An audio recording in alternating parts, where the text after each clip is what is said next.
The number 1 Telugu daily way two news కాన్క్లేవ్లో ఆ తర్వాత DGP's blueprint for Telangana a decade from now.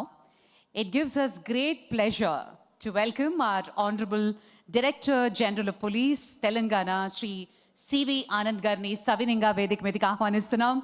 A huge round of applause, ladies and gentlemen. DGP ఆయన బాధ్యతలు తీసుకున్న వెంటనే మా ఈ కాన్క్లేవ్కి అటెండ్ అయ్యారు సివి ఆనంద్ గారు. Thank you so much for your time sir. Thank you very much. And moderate చేయవలసిందిగా అంజలి గారిని రిక్వెస్ట్ చేస్తున్నాం. ప్లీజ్ వెల్కమ్ అంజలి గారు. సో ఒక బ్లూ ప్రింట్ మన తెలంగాణ రాష్ట్రం దశాబ్ద కాలంలో ఎలా ఉండబోతోంది, ఆయన విజన్తో పాటు తమరి బ్లూ ప్రింట్ని కూడా అందించవలసిందిగా రిక్వెస్ట్ చేస్తున్నాం. Before that, may I request Sri GK Prasad Garu, Chairman New Vision Vidya Samsthalu, వారిని వేదిక మీదకి ఆహ్వానిస్తున్నాం. పుష్పగుచ్చాన్ని అందించవలసిందిగా డీజీపీ గారికి కోరుతూ.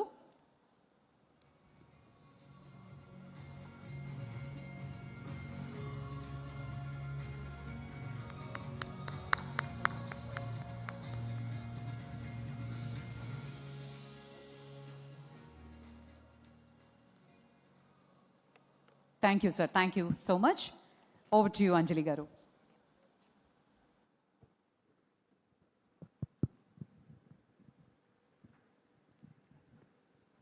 నమస్కారం సార్. నమస్తే అండి. చాలా సంతోషంగా ఉంది. విడిగా ఎన్నిసార్లు అంటే మా జర్నలిస్టుల కాల్ ఎక్కడా ఉంటుంది, ఎన్నో ఏళ్ళ నుంచి ఎదురు చూస్తున్న అవకాశం నాకు. Actually thank you so much once again waiting news. And Anand sir, మీకు కూడా అంజలి గారు వద్దండి అంటే వాళ్ళు మాత్రం ఏం చేయలేరు, నాకు కూడా అవకాశం రాదు కాబట్టి you accepted it. Thank you so much for this sir. Really my pleasure. 15 నిమిషాలు టైం ఇచ్చారు, ఆల్రెడీ 14 నిమిషాలు చూపిస్తేస్తుంది సార్. యాక్చువల్లీ మీరు అండర్-19 క్రికెటర్గా ఉన్నప్పటి నుంచి యాజ్ ఆన్ టుడే వరకు కూడా మీ ఫిట్నెస్ని ఏ రోజు వదులుకోలేదు. సో పోలీస్ డిపార్ట్మెంట్లో మనకి ప్రస్తుతానికి 19,000 ఖాళీలు భర్తీ కాబోతున్నాయి. సో వాళ్ళందరినీ దృష్టిలో పెట్టుకొని, ఆల్రెడీ ఉన్న వాళ్ళని దృష్టిలో పెట్టుకొని 16 గంటలు పైగా పనిచేస్తున్న పోలీస్ డిపార్ట్మెంట్ వారందరి ఆరోగ్యాన్ని దృష్టిలో పెట్టుకుని మీ ఫిట్నెస్ విషయంలో వాళ్ళకి ఏం చెప్తారు? ఇప్పుడు పోలీస్ టాపిక్స్ వదిలేసి మీరు ఫస్ట్ నా ఫిట్నెస్ గురించి అడుగుతున్నారు. సంతోషం. ఎందుకంటే మా వృత్తిలో ఇది చాలా ముఖ్యం. ఆ స్ట్రెస్ తట్టుకోవాలంటే, ఎటువంటి జబ్బులు రాకుండా ఉండాలంటే ఈ ఫిట్నెస్ గురించి కొద్దిగా శ్రద్ధ తీసుకుంటే సరిపోతుంది. నేను లాస్ట్ 33 years నుండి నా వెయిట్ 75-76 మధ్యనే ఉంది. 1 kg ఇటు కాదు, 1 గ్రామ్ అటు కాదు. అది కాన్షియస్గా మెయింటైన్ చేసుకుంటూ వచ్చాను. ఎందుకంటే తక్కువైపోతే మసిల్ లాస్, ఎక్కువైపోతే మళ్ళీ కొద్దిగా యాక్టివ్గా ఏదైతే స్పోర్ట్స్ ఇప్పుడు కూడా నేను పాల్గొంటున్నాను. క్రికెట్ మ్యాచెస్ ఆడుతుంటాను. లాస్ట్ ఇయర్ లీగ్స్ ఇప్పుడు కూడా లీగ్ క్రికెట్ ఆడుతున్నాను. లాస్ట్ ఇయర్ 5 centuries కూడా కొట్టాను. దెన్ టెన్నిస్ టోర్నమెంట్స్ ఆడుతుంటాను, సింగిల్స్. దెన్ గోల్ఫ్ ఆడుతుంటాను. ఇవన్నీ తట్టుకోవడానికి వెయిట్ ట్రైనింగ్ చేస్తాను. 3 sessions a week at least weight training చేస్తుంటాను. సో కొద్దిగా ఆహారం ఏదైతే ఉందో, ఆ 4 whites ఎప్పుడో కట్ చేశాను చాలా రోజుల నుండి. 4 whites ఏంటి? షుగర్, సాల్ట్, మైదా, అది కూడా వైట్ ఉంటుంది, అండ్ రైస్ కూడా వైట్ ఉంటుంది. చాలామందికి అంటే ఇది జీర్ణించుకునే శక్తి ఉండకపోవచ్చు ఈ మాట, కానీ రైస్ వల్ల కూడా చాలా ఎక్కువ, అంటే కొద్దిగా మొత్తంలో తీసుకోవడం ఏం కాదు, కానీ ఏ సంఖ్యలో మనం తీసుకుంటామో అది కొద్దిగా హానికరం. గ్లూకోజ్ లెవెల్స్ ఇవన్నీ పెరుగుతాయి. సో ఇవన్నీ కూడా కొద్దిగా శ్రద్ధ వహించి మనం ఏం తింటున్నామో కొద్దిగా జాగ్రత్తగా చూసి చేస్తే అన్నీ ఉంటాయని నేను అనుకుంటున్నాను. డిపార్ట్మెంట్లో కూడా నేను హైదరాబాద్ సిపిగా ఉన్నప్పుడు ఫిట్ కాప్ అని ఒక ప్రోగ్రామ్ స్టార్ట్ చేశాము. సో ఏంటంటే మొత్తం 20,000 మంది ఎవరైతే ఉన్నారో వారంతా ప్రొఫైలింగ్ చేసి with the help of helping hand foundation అని ఒక NGO ఉంది. ముజ్తబా అస్కరీ గారు నేతృత్వం, వాళ్ళ టీమ్స్ వెళ్ళి ప్రతి ఒక్కరిది స్టేషన్ వారీగా హోమ్ గార్డ్స్ అండ్ అబవ్ అందరిది ప్రొఫైల్ హెల్త్ స్టేటస్. సో దాంట్లో ఒక 5-6%, 5 నుండి 10% వరకు కొద్దిగా క్రిటికల్గా వస్తారు. సో వారి ఆరోగ్యం పైన దృష్టి పెట్టి ఒక యాప్ ద్వారా వారి హెల్త్ని మానిటర్ చేయడం. సో నా ఆలోచన ఏంటంటే అదే ప్రోగ్రామ్ ఇప్పుడు మొత్తం రాష్ట్రంలో 75,000 మంది ఇప్పుడు పనిచేస్తున్నారు. మా శాంక్షన్ స్ట్రెంత్ 93,000 అయినా 3,000 ఉంది. ఒక 20,000 వేకెన్సీస్ ఉన్నాయి కనుక ఎవరైతే ఉన్నారో వారందరి హెల్త్ ప్రొఫైలింగ్ చేసి ఒక కార్యక్రమం టేకప్ చేయాలని ఆలోచన ఉంది. దానికి తగిన స్పాన్సర్ కానివ్వండి, technology interventions through app monitor చేయడానికి ఒక టీమ్ అదంతా కూడా రెడీగా ఉన్నారు. వారితో మళ్ళీ డిస్కషన్స్ చేసి ఇది చేయబోతున్నామని తెలియజేస్తున్నాను. మీరు తెలంగాణకి మాకు పక్కా లోకల్ డీజీపీ, మొట్టమొదటిసారిగా తెలంగాణకు దొరికిన లోకల్ డీజీపీ మీరు మాకు. 32 జిల్లాలు మనకుంటే ఇక్కడ ఉన్నవన్నీ కూడా మీరు దృష్టిలో పెట్టుకుని, హైదరాబాదీస్ అందరినీ దృష్టిలో పెట్టుకుని లోకల్గా మీరు ఉన్నారు కాబట్టి, సో ఎలాంటి రిఫార్మ్స్ తీసుకురాబోతున్నారు అంటే ఏం చెప్తారు? ఇప్పుడు నేను హైదరాబాదీ అంటే ఎవరైనా అడిగితే మీరు హైదరాబాదీ అంటే 150% అంటాను, 100% కూడా కాదు. నేను పుట్టింది పేట్ల బోర్డ్స్ జడ్జ్కి ఖానా హాస్పిటల్లో, చదువుకుందంతా క్రికెట్ ఆడిందంతా హైదరాబాద్ కోసమే. ఇక్కడే చదువు కూడా మొత్తం ఎక్కడ ఢిల్లీ ఎక్కడ కూడా వెళ్ళలేదు. సో ఆర్ట్స్ కాలేజ్లో ఉన్నప్పుడు ఎగ్జామ్ రాశాను, ఫస్ట్ అటెంప్ట్లో ఇది పాస్ అయ్యాను. సో అంతా హైదరాబాదీ అని చెప్పవచ్చు టోటల్గా. ప్లస్ పని చేసింది కూడా ఫస్ట్ 10 years మొత్తం తెలంగాణలోనే, వరంగల్ జిల్లా, ఆదిలాబాద్, నిజామాబాద్ ఈ ప్రాంతాల్లో పనిచేసి మళ్ళీ తర్వాత కృష్ణా జిల్లా ఆ అటువైపు వెళ్ళాను. సో ఇప్పుడు నేను హోమ్ డిపార్ట్మెంట్లో పనిచేసిన సందర్భంలో ఇక్కడ రాకముందు నాకు ఒక పర్స్పెక్టివ్ వచ్చింది. అంటే ఎటువంటి ప్రాబ్లమ్స్ ఉన్నాయి, ఎటువంటి ఇష్యూస్ ఇప్పుడు పెండింగ్ ఉన్నాయి, ఇవన్నీ కూడా దాని గురించి ఒక అవగాహన అనేది వచ్చింది. వచ్చే రోజుల్లో ఒక ప్లాన్ ప్రకారం ఇప్పుడు సమస్యలు కూడా మనము మారుతున్న తరుణంలో ఉన్నాం. అంటే ఇప్పుడు మావోయిస్ట్ సమస్య దాదాపు 30 సంవత్సరాల నుంచి మనం అది ప్రాథమికంగా అదే తీసుకొని దాన్ని బట్టి మేము పోలీసింగ్ చేసేవాళ్ళం. ఒక 10 years నుండి మనకు కొద్దిగా రిలీఫ్ ఉంది. ఇప్పుడు కూడా సిస్టమ్స్ అదే విధంగా ఉన్నాయి. మనకు ఇప్పుడు ఉన్న సమస్యలు వేరే విధంగా మనకు ఉత్పన్నం అవుతున్నాయి. ఫర్ ఇన్స్టెన్స్ నార్కోటిక్స్ ఇప్పుడు చాలా సీరియస్ ప్రాబ్లం ఇది. ఎవరికి కూడా దీని నుండి మినహాయింపు లేదు.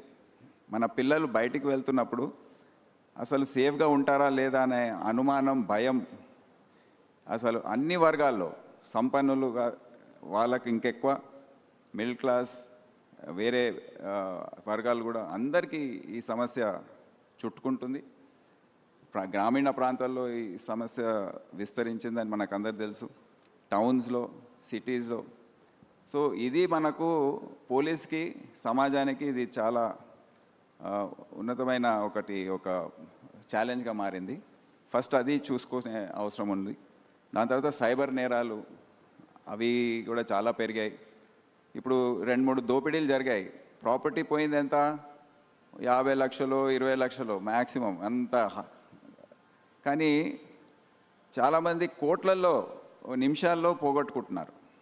It is a crime without any violence. Distance, ఎక్కడో దూరం కూర్చొని ఆన్లైన్లో ఇవన్నీ మోసాలు చేయడం. చాలామంది వారి జీవితంలో సంపాదించిన ఏమున్నాయో అన్నీ కూడా, సేవింగ్స్ అవన్నీ కూడా పోగొట్టుకుంటున్నారు. సో అది కూడా ఛాలెంజ్, చాలా పెద్ద ఛాలెంజ్. ట్రాఫిక్ సమస్యలు ఇప్పుడు చాలా పెరిగాయి. అర్బనైజేషన్ జరుగుతూ ఉంటే మనం చూస్తున్నాం ఇదే ప్రాంతంలో ఏ విధంగా ట్రాఫిక్ జామ్స్, సైబరాబాద్, హైదరాబాద్లో, పట్టణాల్లో కూడా. సో ట్రాఫిక్ సమస్యలు, న్యాచురల్ డిజాస్టర్స్, ఇటువంటివి ఏదైతే సమాజానికి ఏదైతే సమస్యలు ఉన్నాయో అది పోలీసుని ఎక్స్పెక్ట్ చేస్తారు పబ్లిక్ ఈ ట్యాకిల్ చేయాలని, వాళ్ళకి రిలీఫ్ రావడానికి. సో అటువంటి అంశాలపైన ప్రత్యేకంగా మేము దృష్టి పెట్టబోతున్నాము. దానికి తగిన మార్పులు ఏవైతే, we have to prepare the department to face these challenges. Outlook, sensitization ఇదంతా కూడా చేసే అవసరం ఉంది. ఆ పాత పద్ధతి ఏదైతే ఉందో అది వీడి కొత్త పంత అవలంబించే అవసరం ఉంది. ఈ ప్రశ్న వాయిస్ వస్తుంది. ఈ ప్రశ్న ప్రజల మనసుల్లో ఉన్నది అడగక తప్పట్లేదు సార్. హైదరాబాద్లో డే బై డే జనాభా పెరుగుతూనే ఉన్నారు, ట్రాఫిక్ పెరుగుతూనే ఉంది. మీరేమో చౌరస్తాలన్నీ క్లోజ్ చేసేసి ఎక్కడో యూటర్న్లు ఇచ్చారు. ఇన్స్టాగ్రామ్లో రీల్స్ కూడా వచ్చాయి ఏంటంటే యూటర్న్ ఎక్కడ తీసుకోవాలి బాబు అంటే ఆ రోజు డే అంతా అయిపోతుంది అన్నట్టు. సో పక్కన పెట్రోల్ డీజిల్ రేట్స్ పెరుగుతున్న సందర్భంలో, పొల్యూషన్ పెరిగిపోతున్న సందర్భంలో సర్కిల్లో ఒక సిగ్నల్ పెడితే ఆగుతాం కదా, ఎక్కడో యూటర్న్స్ పెట్టి ఇబ్బంది పెట్టేస్తున్నారు. పొల్యూషన్ పెరిగిపోతుంది, పెట్రోల్ కన్జంప్షన్ కూడా పెరిగిపోతుంది. ఇది ప్రజలందరూ ప్రతిరోజు అనుకుంటున్న ప్రశ్న. ఎందుకంటే యాజ్ ఎ సీనియర్ జర్నలిస్ట్ దీని మీద సిగ్నేచర్ స్టూడియో నుంచి ఒక చిన్న రీసెర్చ్ చేశాను సార్. సో వాళ్ళందరూ చెప్పింది ఇది అడగండి దయించి అని. సో ప్రజల ప్రశ్న, ఇది నా ప్రశ్న కాదు. ఇప్పుడు ఈ ప్రశ్నకు జవాబు, ఒక ట్రాఫిక్లో నేను 3 సంవత్సరాల కన్నా ఎక్కువ పనిచేశాను ట్రాఫిక్ అడిషనల్ సిపిగా. అందరు అడుగుతూ ఉంటారు కానీ దీంట్లో అవగాహన అనేది తక్కువ ఉంటుంది కనుక అడుగుతారు మీరు. ఇప్పుడు ఒక జంక్షన్ ఉంటుంది, అక్కడ సిగ్నల్ పడింది అనుకోండి, జూబ్లీస్ చెక్ పోస్ట్ తీసుకోండి, ఆర్ ఈవెన్ ముందు కేసీపీ జంక్షన్ అని మీకు అవగాహన ఉందా? కేసీపీ జంక్షన్ తాజ్ కృష్ణ నుండి కిందికి వచ్చి అక్కడ సిగ్నల్స్ ఉండేది ముందు. అది ఏం జరిగేదంటే ఎవరైతే అక్కడ క్యూలో ఉన్నారో 3 సిగ్నల్స్ మారితే కానీ వాళ్ళు జంక్షన్ దాటే పరిస్థితి లేదు. సో వాళ్ళు ఏం చేశారు, ట్రాఫిక్ ముందు స్ట్రైట్ వచ్చేసి ముందు వెళ్ళి యూటర్న్ తీసుకొని మళ్ళీ తిప్పుకొని వచ్చేయండి, ఫ్రీ ఫ్లో ఉంటుంది అని అటువంటి ఆలోచనతో చేయడం జరిగింది. You are crossing the junction in lesser time. So ఇది ఊరికే చేయరండి ట్రాఫిక్ వాళ్ళు. ట్రాఫిక్ డిపార్ట్మెంట్ ఆఫీసర్స్ స్టడీ చేస్తారు, దాంట్లో ఏమైనా అంటే అడ్వాంటేజ్ ఉంటేనే వాళ్ళు టేకప్ చేస్తారు. మీరు చెప్పినట్టు కొన్ని చోట్ల అనవసరంగా పెట్టారేమో అని నాకు కూడా అనిపిస్తుంది, అది స్టడీ చేస్తాం. ఒక ఉదాహరణ, నేను లాస్ట్ టైం కమిషనర్ ఆఫ్ పోలీస్గా ఉన్నప్పుడు తార్నాక జంక్షన్లో పబ్లిక్ ధర్నా చేసి అక్కడ వాళ్ళు జంక్షన్ పెట్టించారు, మళ్ళీ పెట్టించారు. అంటే ముందు తీయించేశారు, మేము యూటర్న్లు పెడితే మళ్ళీ అందరూ మొత్తుకొని మళ్ళీ వచ్చి అందరు రిక్వెస్ట్ చేసి మళ్ళీ అదే బాగుండేదని చెప్పి, సో ఒక ఉదాహరణకు ఇస్తున్నాను.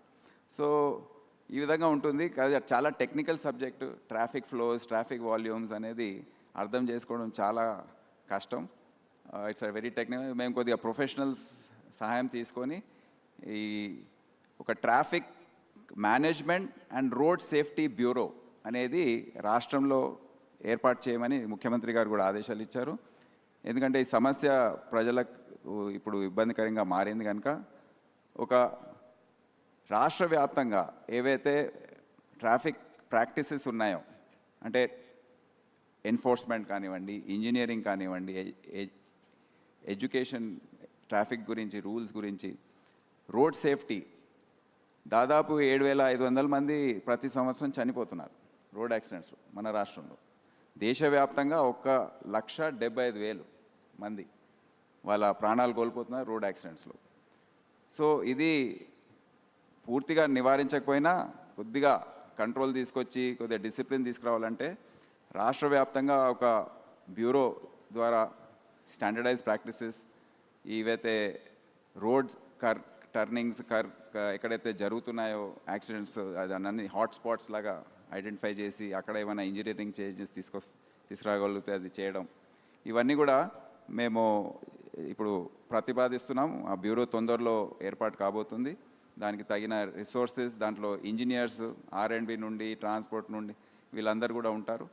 వాళ్ళందరూ ఇటువంటి మెజర్స్ టేకప్ చేసి ట్రాఫిక్ ఎన్ఫోర్స్మెంట్, ఫర్ ఇన్స్టెన్స్ ఒక ఏరియాలో హెల్మెట్ కంపల్సరీ అంటారు, ఇంకో ఏరియాలో హెల్మెట్ మీ ఆప్షన్ అంటారు, కొన్ని ఏరియాస్లో సీట్ బెల్ట్ ఓకే కంపల్సరీ అంటారు, కొంతమంది లేదంటారు. సో ఒకే రాష్ట్రంలో ఈ విధంగా విధానాలు ఉండొద్దు, స్టాండర్డైజ్గా ఉండాలి.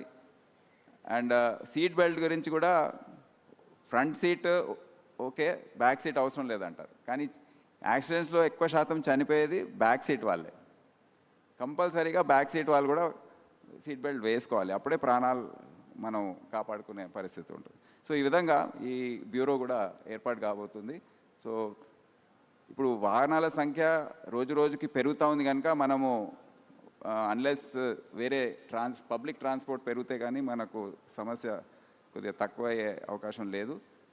ఉన్న పరిస్థితుల్లో how best to manage the traffic, better flow, average speed maintain చేయడం అనేది మేము ప్రత్యేకంగా ట్రై చేస్తామని తెలియజేస్తాం. మీ ఉద్దేశ ప్రకారం తెలంగాణలో ప్రస్తుతానికి ఉన్న ముఖ్యమైన సమస్యలు అంటే ఏం చెప్తారు సార్?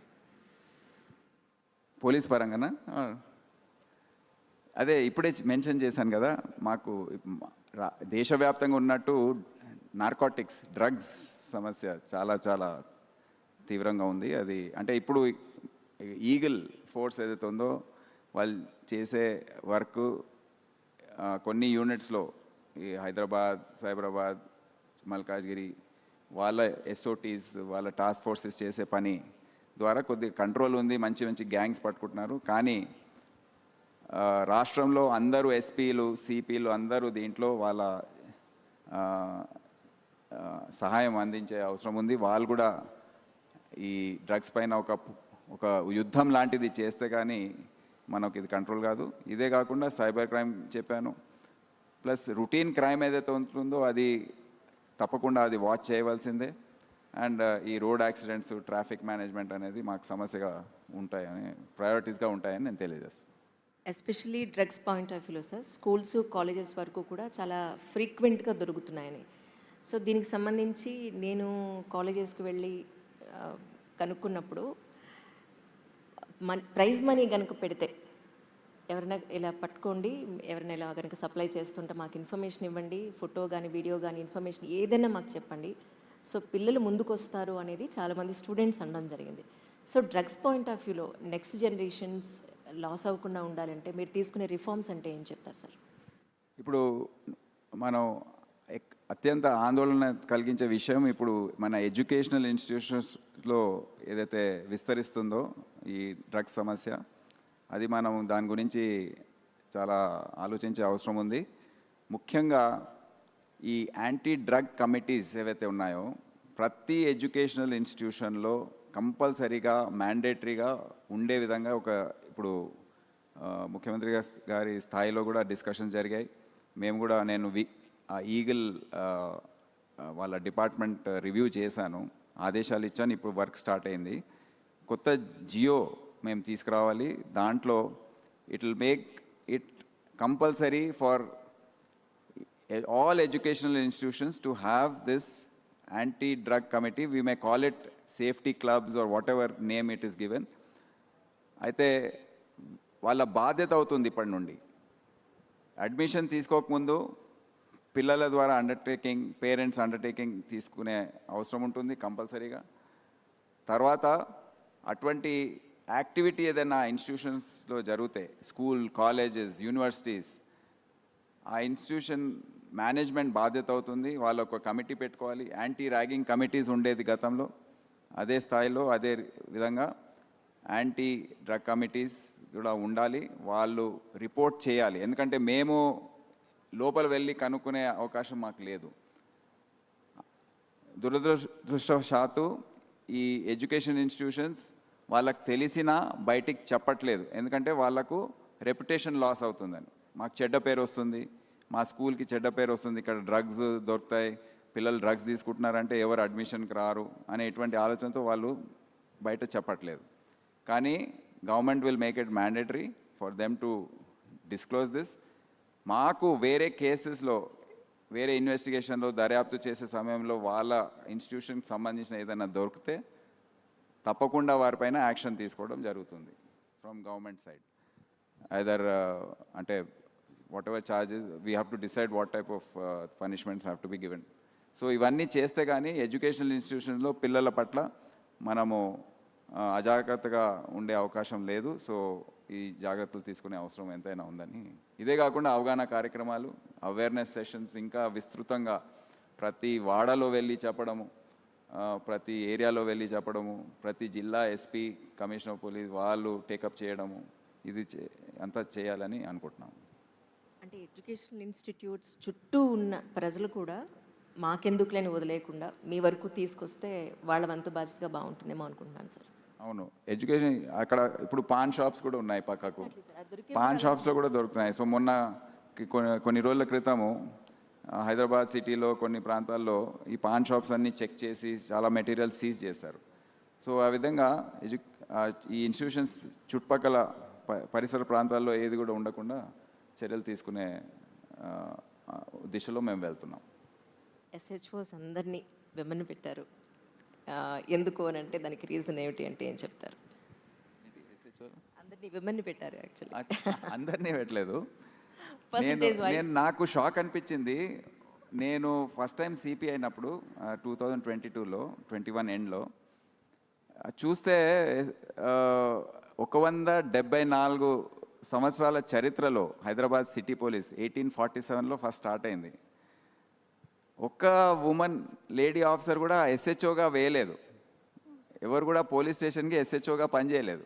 అంటే ట్రాఫిక్లో చేశారు, వేరే ప్రాంతాల్లో చేశారు, వేరే డిపార్ట్మెంట్, కానీ లా అండ్ ఆర్డర్ ఎస్హెచ్ఓగా ఎవరు చేయలేదు. సో నేను అప్పుడు వచ్చే ఉమెన్స్ డే రోజు, అంటే దాని ముందే ఎక్సర్సైజ్ అంతా చేసి బెస్ట్ ఉమెన్ ఇన్స్పెక్టర్ విల్లింగ్నెస్ తీసుకొని, అంటే ఎస్హెచ్ఓగా అంటే కొద్దిగా 24 గంటలు పనిచేసే అవకాశం ఉండాలి. ఉమెన్ ఆఫీసర్స్కి కొద్దిగా కష్టంగా ఉంటుంది, వాళ్ళు అందరు కూడా రెడీగా ఉండరు. సో ఆ ఆఫీసర్ రెడీగా ఉంది. ఆమెని అక్కడ మధులత అని, ఆమెని అక్కడ లాలాగూడ పోలీస్ స్టేషన్కి ఎస్హెచ్ఓగా వేయడం ఫస్ట్ టైం జరిగింది. దాని తర్వాత నెక్స్ట్ 5-6 మంత్స్లో ఇంకా 4-5 ఒక టోటల్ 5 స్టేషన్స్లో women officers who are willing వాళ్ళని వేయడం జరిగింది. తర్వాత లాస్ట్ టైం నేను గత సంవత్సరం 18 డీసీపీస్ నా దగ్గర పనిచేస్తున్నారు సిటీలో. 9 మంది ఉమెన్ డీసీపీస్ ఉన్నారు. Half 9 of them were, and they are holding important zones, north zone, central zone, south zone లాంటి సెన్సిటివ్ జోన్ కూడా వాళ్ళు చేయడం జరిగింది. సిసిఎస్, ఇంకా headquarters, all important things city పోలీస్కి. అండ్ నేను చెప్పదలుచుకున్నాను, వాళ్ళ కొలీగ్ మేల్ ఆఫీసర్స్తో పోల్చుకుంటే ఇంకా చాలా బాగా పనిచేస్తారు.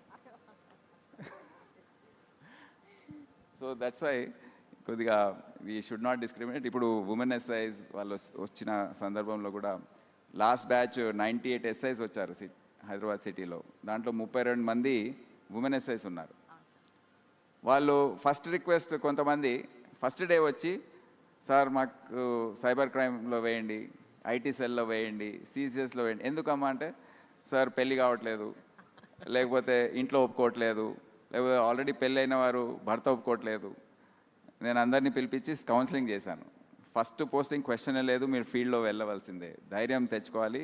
ఇక్కడ మీరు ఏం చూసి వచ్చారు, సినిమాల్లో అన్నీ చూసి వచ్చారా, ఇక్కడ కష్టంగా ఇట్లాగే ఉంటుంది, తప్పకుండా మీరు చేయవలసిందే, ధైర్యం తెచ్చుకోవాలి అండ్ చేయాలి. అండ్ ఫ్యూచర్లో కూడా స్టేషన్ ఎస్హెచ్ఓస్గా కూడా మీరు చేయాలని వారికి ప్రోత్సాహం ఇచ్చి పంపించడం జరిగింది. పోలీస్ డిపార్ట్మెంట్లోకి రావాలనుకునే యంగర్ జనరేషన్కి ఇలా మీరు వీటికి సన్నద్ధంగా ఉంటేనే డిపార్ట్మెంట్లోకి రండి అన్న కొన్ని important points, dos and don'ts అంటే ఏం చెప్తారు sir? Police department or government service itself and police department ప్రత్యేకంగా ఈ పబ్లిక్ సర్వీస్ చేయాలనే ఆలోచన కడుపు లోపల నుండి వచ్చే ఒక ఆశ ఏదైతే కొంతమందికి ఉంటుందో, అది లేకపోతే రావద్దని నేను విజ్ఞప్తి చేస్తున్నాను. ఎందుకంటే ఇక్కడ వేరే ఆలోచనతో రావద్దని కూడా నేను పబ్లిక్గా బహిరంగంగా కూడా నేను చెప్పాను. ఇక్కడ ఏదో డబ్బు సంపాదన, లేకపోతే మాకు పవర్ ఉంటుంది, మేము దాన్ని వాడుకొని ప్రజల దగ్గర ఎక్స్ట్రాక్ట్ చేద్దాము, ఆ ఆలోచనతో వస్తే సరే కొన్ని రోజులు నడుస్తుంది, కానీ మీకు చెడ్డ పేరు, ఏదో రోజు ఏసీబీ ట్రాపో సస్పెన్షను ఏదో ఒకటి జరుగుతూ ఉంటుంది. ఇవన్నీ ఇబ్బందులు పడే బదులు మీరు వేరే ఒక పాన్ షాప్ పెట్టుకున్నా దీనికన్నా ఎక్కువ సంపాదించవచ్చు. దయచేసి ఇక్కడ రాకండి. So that is the main thing. ఆ ఇంటెగ్రిటీ, ఆ ప్యాషన్ ఫర్ సర్వీస్ ఉంటే కానీ యూ స్టడీ యువర్ సెల్ఫ్. వేరే ఆప్షన్స్ కూడా ఉన్నాయి కదా. సో మీరు హైలీ ఎడ్యుకేటెడ్. ఇప్పుడు మా కానిస్టేబుల్స్ కూడా చాలామంది PhDs, post graduates. Engineering graduates, double degrees. So మీకు వేరే ఉద్యోగాలు కూడా దొరుకుతాయి, ఇక్కడ వచ్చే అవసరమే లేదు. సో ఇదొకటి కూడా ఈ అంచనా వేసుకొని వస్తే బాగుంటుందని. ఎందుకంటే మీకు ఇక్కడ వచ్చి మళ్ళీ వేరే బిజినెస్ పెట్టుకున్నారనుకోండి, ప్రజలకు బాగా ఇబ్బంది కలుగుతుంది, అన్యాయం జరుగుతుంది, అండ్ కోర్స్ డిపార్ట్మెంట్ చెడ్డ పేరు వస్తుంది అండ్ గవర్నమెంట్ చెడ్డ పేరు వస్తుంది. Absolutely sir. 2028 మీరు రిటైర్ అయ్యే లోపల నేను ఖచ్చితంగా చేయాలి అనుకున్న కొన్ని ఇంపార్టెంట్ వర్క్స్ అంటే ఏం చెప్తారు సార్? ఇప్పుడు నేను గమనించింది ఏంటంటే, ఒక ఫ్రెండ్లీ పోలీసింగ్ కాన్సెప్ట్ అని పెట్టి మా ఆఫీసర్స్ కొద్దిగా వాళ్ళలో ఉన్న ఆత్మస్థైర్యం, ధైర్యం, కాన్ఫిడెన్స్ ఏదైతే ఉందో వారికి కొద్దిగా కోల్పోయినట్టు కనిపిస్తుంది నాకు. గత 2-3 సంవత్సరాల నుంచి చూస్తున్నాను. ఇప్పుడు ఏంటంటే మనం ఉన్న సామాజిక పరిస్థితుల్లో మనం ఏదో యుఎస్లో, లండన్లో జరుగుతున్న తీసుకొచ్చి ఇక్కడ పైన ఇంపోజ్ చేయడం అనేది తప్పు అని భావిస్తున్నాను. What I believe is in effective police and strong policing. సమాజం కూడా అదే కోరుకుంటుంది. పోలీసింగ్ ఎప్పుడు కూడా గట్టిగా ఉండాలి. ఎవరైతే సంఘ వ్యతిరేక శక్తులు ఉన్నాయో, రౌడీ షీటర్స్ ఉన్నారో, క్రిమినల్స్ ఉన్నారో, వారి పట్ల మనం కఠినంగా వ్యవహరించకపోతే మిగతా 90% జనాభా ఇబ్బంది పడుతుంది. కానీ వాళ్ళని కూడా మర్యాద చేసుకుంటూ, ఎవరైతే రూల్స్ ఫాలో చేయరో వాళ్ళ పట్ల కూడా మర్యాదగా మేము okay to a certain extent మేము చట్ట ప్రకారం యాక్షన్ తీసుకోవాలి. What ever is to be done has to be done. ఎందుకంటే మిగతా 90% జనాభాకి రిలీఫ్ రావాలంటే ఇది చాలా అవసరం. So we will keep that in mind. నా ఉద్దేశం ఏది ఉంటుందంటే, మా ఆఫీసర్స్ కానిస్టేబుల్, హోంగార్డ్ స్థాయి నుండి పై వరకు, ఇప్పుడు డ్రంక్ అండ్ డ్రైవ్, నేను ట్రాఫిక్లో ఉన్నప్పుడు మా హోంగార్డ్స్ కానిస్టేబుల్ చేసేది డ్రంక్ అండ్ డ్రైవ్ అప్పుడే స్టార్ట్ చేసాం. భయపడేది ముందు, కానీ వాళ్ళకి ధైర్యం ఇవ్వాలి. వాళ్ళు చట్ట ప్రకారం చేస్తున్నారు కనుక మీరు భయపడే అవసరం లేదు. ఒక్క కానిస్టేబుల్, హోంగార్డ్ కూడా సస్పెండ్ కాలేదు. పెద్ద పెద్ద వివిఐపీస్ని పట్టుకున్నా. వాళ్ళు ఫోన్లు చేసేవారు కోపంగా, అరే how dare you stop me అని. హౌ డేర్ అంటే వాడు ఉద్యోగం వాడు చేస్తున్నాడు. So we have to support them. So ఈ విధంగా మా పోలీస్ అందరికీ కూడా ఒక ధైర్యం ఇచ్చి, సరిగ్గా మీరు చట్ట ప్రకారం న్యాయం చేసే విధంగా పనిచేసి స్ట్రాంగ్గా ఉండండి, ఎఫెక్టివ్గా ఉండండి. ఒక effective police which includes friendly police, అంటే దాంట్లో ఒక భాగం అది. అందరితో పోలీస్ స్టేషన్ వచ్చినప్పుడు మర్యాదగా వ్యవహరించడం అనేది అది compulsory. No one can misbehave. ఎవరితో మాట్లాడుతున్నప్పుడు మర్యాదగా మాట్లాడాలి. So it not be a separate నినాదం.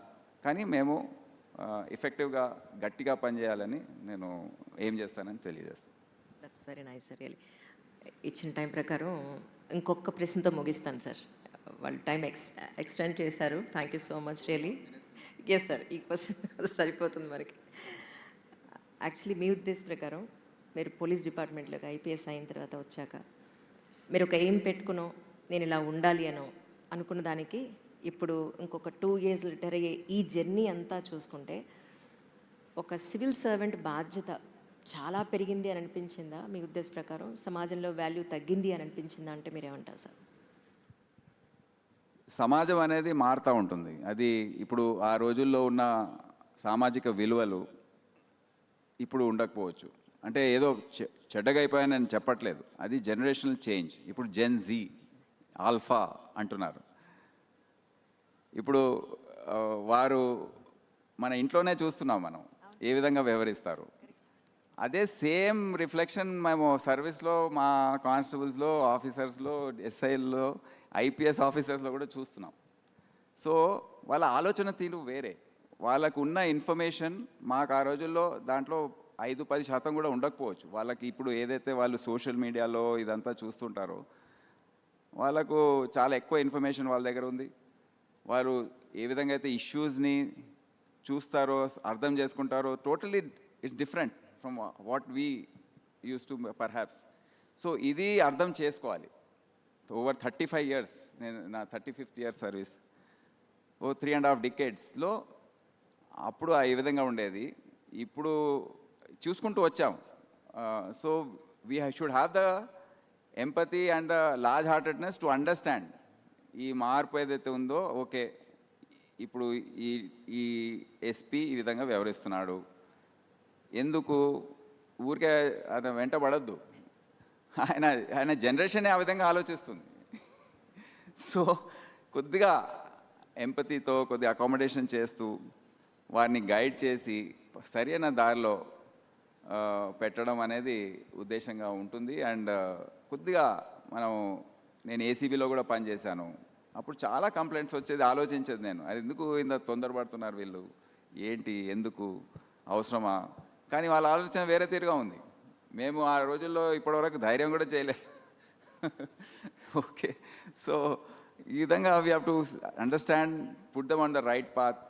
అండ్ డెఫినెట్లీ ఈ జనరేషనల్ చేంజ్ ఏదైతే ఉందో, ఆలోచన తీరు ఏదైతే ఉందో, అది అర్థం చేసుకునే అవసరం ఎంతైనా ఉంది. Thank you so much sir, once again such a wonderful conversation.